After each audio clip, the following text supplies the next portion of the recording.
One of the most important points of departure when you discuss a lessons learned process on Europe and security is referenced in section 3.4 of the Handbook on EU and security. Are we good at contingency planning? Have we made a minimal effort to zoom out and look at the overall picture? Do we even know the location of a potential crisis, which might spread to become an overall challenge to our societal systems? Well, as we know from the ongoing Korean crisis, the situation is rather disturbing, at least in the United States, where many people, when asked on the street to put Korea on the map, have no clue. Is the same thing true for Europeans? I don't know. What I do know is that relatively few people have the energy or the time to zoom out and look at the overall consequences of a potential Korean war, which already on the conventional level might bring millions of dead people. The question is, what can we do more than provide statements on the situation and caution against escalation?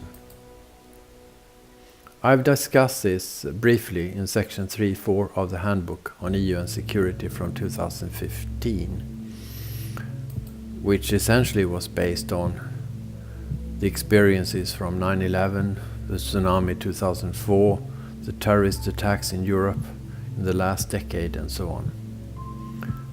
At the time of the writing of the book, the European discourse in terms of crisis response was still fundamentally focused on the financial crisis and its wide implication for European citizens and governments.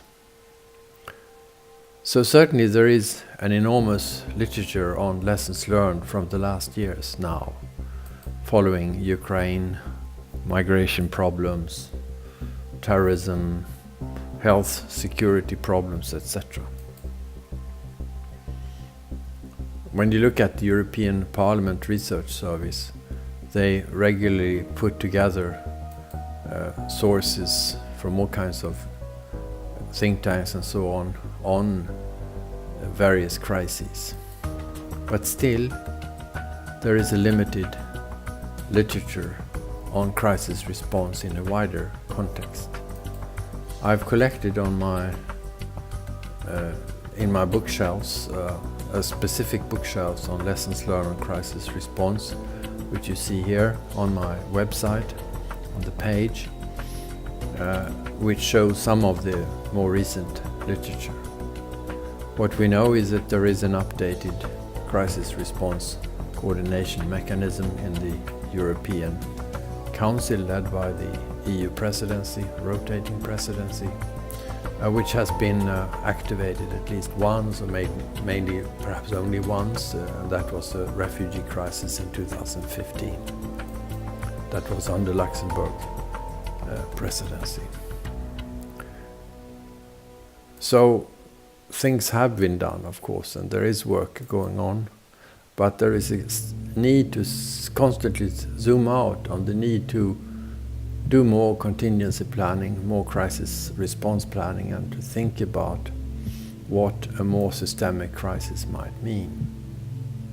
There are many alert mechanisms in place in the EU, not least in various departments of the Commission. There are different crisis response platforms in the External Action Service, in the Commission, and so forth. There is a so-called Argus system in the Commission. But there is the lack of capability in the EU, even after the entry into force of the Lisbon Treaty, to look at the whole picture, not only from one perspective, but from different perspectives.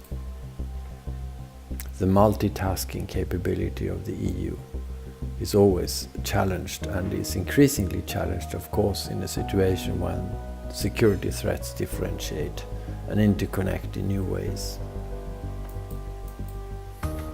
So the Fukushima crisis from 2011, for instance, was for many seen in the beginning as an energy crisis, but it had many other complications and needed to be coordinated on a higher level than perhaps was the case in the EU where the energy commissioner was the main actor.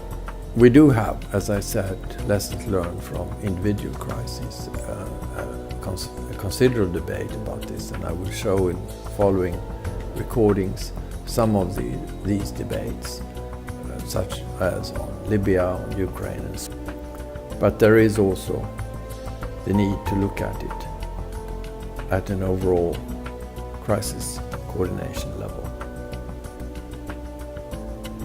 There is a need to zoom out, there is a need to pursue a comprehensive approach or an integrated approach. This is a sensitive and delicate topic because heads of state and government have a limited desire to get involved on any potential crisis. They need really to be convinced that it is for them politically imperative to take the command. And of course, in times of Brexit, there is the issue, what can the EU bring in terms of added value? There are national studies about this, for instance from Sweden, where so far perhaps the national level has been less than convinced about the overall added value of the EU, except in the most serious crises. Thank you for listening in, and welcome to further lessons learned videos from me, Lars-Erik Lundin.